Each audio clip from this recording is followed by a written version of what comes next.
Hey everyone, in this video I'll be unboxing the Xbox Series X controller. I bought this on ebay.com. Original price was $102, but I got it at a discounted price for only $82.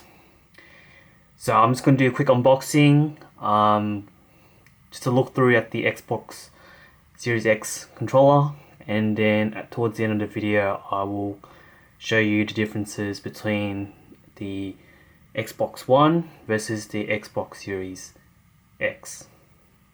So let's go ahead and unbox in this video.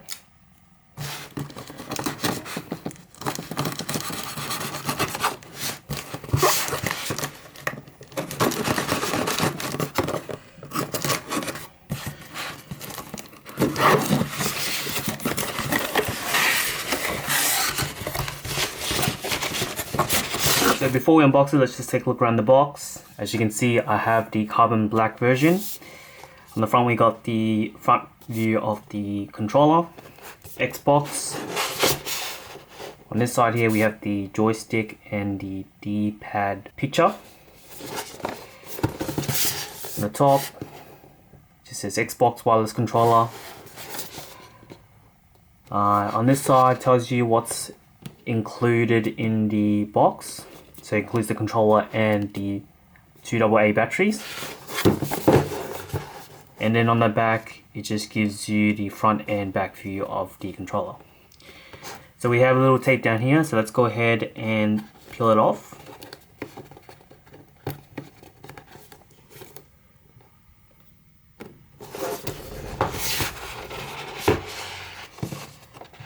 And must say, it's a nice presentation, I like it.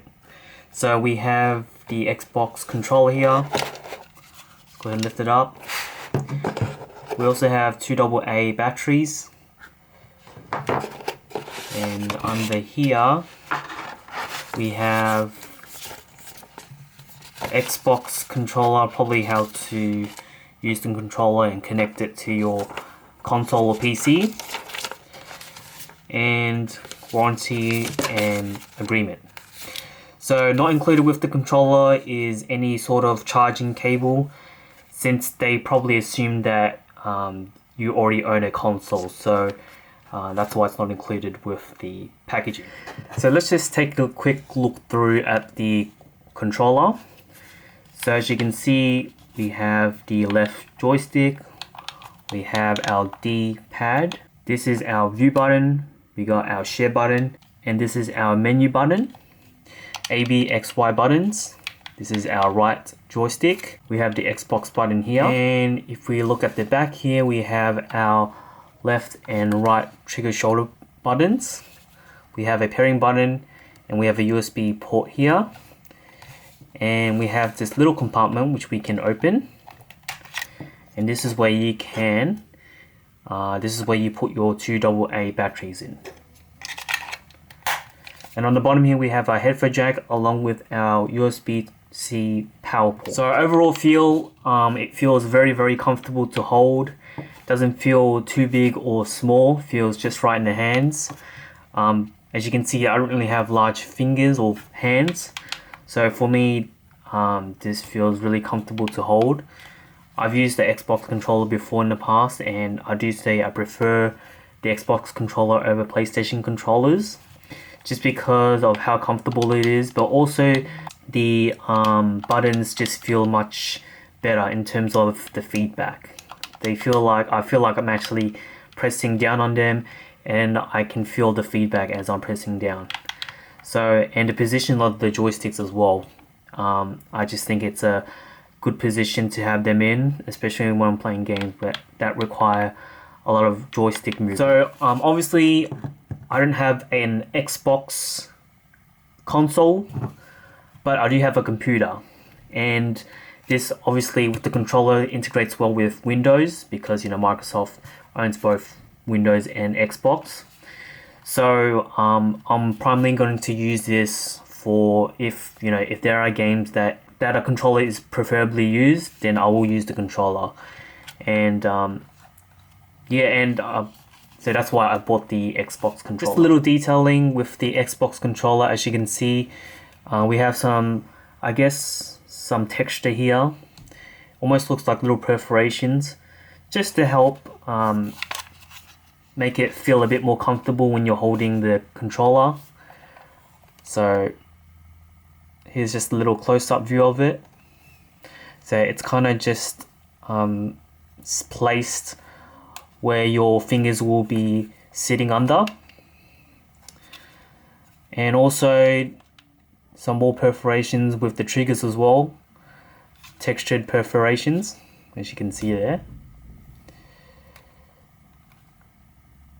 So yeah, just a little bit of extra detailing to help to make sure that as you're playing with the controller, it feels a lot comfortable. So just to end this video, I just want to do a quick comparison between the Series X and the Xbox One. So obviously the big difference is the D-pad. As you can see with this one, this has a matte finish to it. And also it's more of a circular D-pad, whereas this one was just a straight up, down, left, right D-pad. Also, the new one has a share button. The old one does not have a share button. The joysticks pretty much looks exactly the same. A, B, X, Y buttons basically the same. The share and menu button basically the same. Just this one has a glossy finish. This one just has a matte finish. The Xbox logo, just a little bit different in terms of color. This one was silver. This one is all black. If I show you the bottom, basically looks identical. Nothing has really changed. Here is the top view. So obviously with the old one, the triggers had a glossy finish. The new one has a matte finish, and also with the new one, it like I previously mentioned, it has a perforated finish texture to it, whereas the old one was just all clear gloss. The pair button basically looks the same, just different finishes, and probably the big difference is the ports. So with the old one, it used a micro USB port, but now with the new one, they've changed it to USB Type-C. And here is just the little back view, basically the same. So yeah, nothing really different, just a little bit more buttons. So the only difference is they just added the extra button, made the D-pad a bit more, just added a more circular D-pad, and also just removing all that glossy finish and replacing with that matte finish. So that's it for this video, just a little quick unboxing, look through, and comparison to the old Xbox controller. Hopefully you guys enjoyed this little video. Thank you for watching.